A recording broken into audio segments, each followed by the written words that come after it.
মৃত্যুর ঠিক 3 সেকেন্ড আগে আপনি 3টা জিনিস দেখবেন এবং সেই 3টা জিনিস দেখেই বুঝে যাবেন আপনার ঠিকানা কোথায়। কি দেখবেন, কিভাবে বুঝবেন? শেষ পর্যন্ত দেখুন, হৃদয় কেঁপে উঠবে। আসসালামু আলাইকুম ওয়া রাহমাতুল্লাহ। এই মুহূর্তে আপনি ভিডিও দেখছেন, সব স্বাভাবিক, কিন্তু জানেন এই স্বাভাবিক জীবন যে কোনো মুহূর্তে শেষ হয়ে যেতে পারে এবং যখন মৃত্যু আসবে তখন 3টা জিনিস দেখবেন। প্রথমত, আপনার সামনে আপনার পুরো জীবন ফ্ল্যাশের মতো চলে যাবে।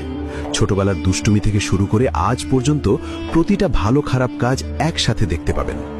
রাসূল সাল্লাল্লাহু আলাইহি ওয়াসাল্লাম বলেছেন, মৃত্যুর সময় মানুষের পুরো জীবন চোখের সামনে আসে। সেই মুহূর্তে আফসোস হবে, কিন্তু আর কিছু করার থাকবে না। দ্বিতীয়ত, আপনি মালাকুল মউত অর্থাৎ মৃত্যুর ফেরেশতাকে দেখবেন। যদি আপনি নেককার হন, তিনি আসবেন সুন্দর চেহারা নিয়ে, হাসি মুখে, জান্নাতের সুগন্ধ নিয়ে। আপনার রূহ বের হবে সহজে, যেমন পানির বোতল থেকে পানি ঢালা হয়। কিন্তু যদি পাপী হন, তিনি আসবেন ভয়ঙ্কর চেহারায়, কালো পোশাকে, জাহান্নামের দুর্গন্ধ নিয়ে। আপনার রূহ বের হবে কাঁটাযুক্ত লোহা দিয়ে টেনে বের করার মতো যন্ত্রণায়। তৃতীয়ত, আপনি আপনার আসল ঠিকানা দেখতে পাবেন। যদি জান্নাতি হন, জান্নাতের একটা জানালা খুলে যাবে, দেখবেন কত সুন্দর আপনার ঘর, কত সুন্দর বাগান। আর যদি জাহান্নামী হন, জাহান্নামের আগুন দেখবেন। সেই ভয়ে আপনার রূহ শরীর থেকে বের হতে চাইবে না, কিন্তু জোর করে বের করা হবে।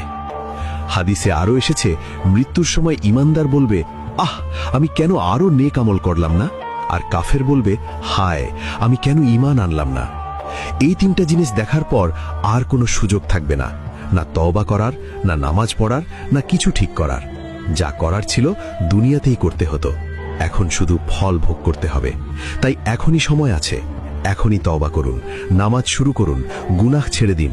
কারণ মৃত্যু কখন আসবে জানেন না, হয়তো এই ভিডিও দেখার পরেই আসতে পারে। তো আপনি কি আজ থেকে বদলে যাবেন? লাইক করুন, শেয়ার করুন